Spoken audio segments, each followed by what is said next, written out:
அன்னைக்கு நீங்க வெளியில போங்கன்ட்டார். என்கிட்ட இருக்கிற 2 பை இதெல்லாம் எடுத்து கொடுத்து கிளம்பிக்கங்கன்ட்டார். நான் சரி நான் கிளம்பிக்கிறேன், நீங்க நான் வேலை செஞ்சதுக்கான சம்பளம் கொடுத்துருங்கண்ணா அப்படின்றேன். நீங்க 3 நேரமும் சாப்பிட்டீங்கல்ல, சரியாயிடுச்சு அப்படின்னாரு.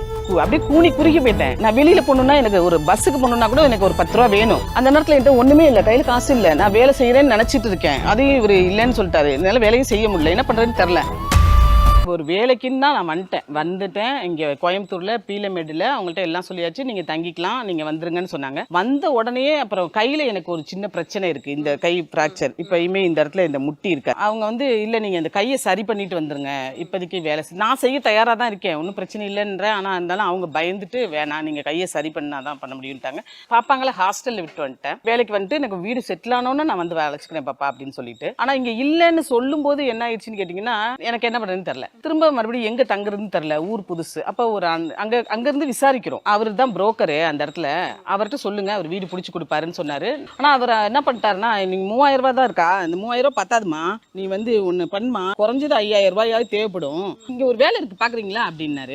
வேற வழி இல்லை, நான் பார்த்தாகணும், ஏன்னா அங்க வேலை இல்லைன்னு சொல்லிட்டாங்கன்னா ஏதோ ஒரு வேலை பார்த்தானே ஆகணும். கொண்டு போய் ஒரு ஹோட்டல்ல கொண்டு போய் பாத்திரம் விளக்குற வேலையில விட்டுட்டு, இங்க ஒரு அம்மா இருக்காங்க, அவங்க கூட வேணா நீங்க இங்க ஸ்டே பண்ணிக்கங்க, இன்னைக்கு ஒரு நாள் வேணா அந்த அம்மா பாத்திரம் விளக்குறாங்க, அவங்க கூட வேணா நீங்க இங்க படுத்துக்குங்க. 3 நாள் ஆயிடுச்சு இவங்கள்ட்ட. இங்க ரொம்ப வலிக்க ஆரம்பிச்சிருச்சு, கை ரொம்ப வலிக்குது எனக்கு. நான் சொல்றேன் அந்த அண்ணாட்ட, நான் எனக்கு ரொம்ப கை வலிக்குது, ஒரு 2 நாள் மட்டும் நீங்க நான் இந்த அம்மா கூட இங்க தங்கிக்கிறேன், நான் வேற 2-3 நாள் கழிச்சு நான் உங்களுக்கு மறுபடியும் வேலை செஞ்சு கொடுத்துட்றேன் அப்படின்னா, அவர் ஒரே வார்த்தையில சொல்லிட்டாரு, நீங்க வேலை செஞ்சாதான் இங்க இருக்க முடியும், நான் ரிஸ்க் எடுக்க முடியாதுங்க அப்படின்ட்டார். உடனே அந்த நாள் அன்னைக்கு நீங்க வெளியில போங்கன்ட்டார். வேலை செய்யலைன்னா இருக்க முடியாதுன்ட்டார். கரெக்டா அன்னைக்கு நைட்டு ஒரு 11 மணி மாதிரி என்கிட்ட இருக்கிற 2 பை இதெல்லாம் எடுத்து கொடுத்து நீங்க கிளம்பிக்கங்கன்ட்டார். அந்த வாசப்படியில அந்த ஒரு நாள் ஃபுல்லா ரோட்ல தான் தூங்குனேன். கிளம்ப சொன்னார்ல, கிளம்பும் போது என்னாச்சுன்னா, சரி நான் கிளம்பிக்கிறேன், நீங்க நான் வேலை செஞ்சதுக்கான சம்பளம் கொடுத்துருங்கண்ணா அப்படின்ற. நீங்க 3 நேரமும் சாப்பிட்டீங்கல்ல, சரியாயிடுச்சு அப்படின்னாரு. எனக்கு நிஜமாலுமே அந்த நேரம் என்ன சொல்றேன்னு தெரியல, அப்படியே கூனி குறுகி போயிட்டேன். நான் வெளியில போகணும்னா எனக்கு ஒரு பஸ்ஸுக்கு போகணும்னா கூட எனக்கு ஒரு 10 ரூபா வேணும். அந்த நேரத்துல என்கிட்ட ஒண்ணுமே இல்லை, கையில காசு இல்லை. நான் வேலை செய்யறேன்னு நினைச்சிட்டு இருக்கேன். அதையும் இவரு இல்லைன்னு சொல்லிட்டாரு. என்னால வேலையும் செய்ய முடியல, என்ன பண்றதுன்னு தெரியல.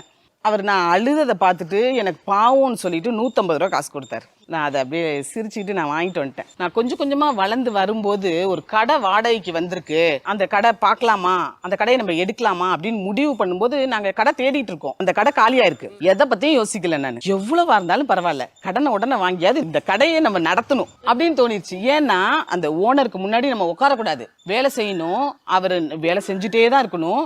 அவர் அந்த ஓனர் இருக்காருல்ல, அந்த ஓனருக்கு முன்னாடி நம்ம உட்காரக்கூடாது. அங்க இருக்கிற வரைக்கும் அவங்க என்னை படுத்தின கொடுமைகள் நிறைய இருந்துச்சு. வேற வழி இல்லை, பண்ணி தான் ஆகணும். அவருக்கு முன்னாடி உட்காந்துட்டோம்னா அங்க சப்ளையர் சொல்லுவாரு, மா அப்படிம்பாரு.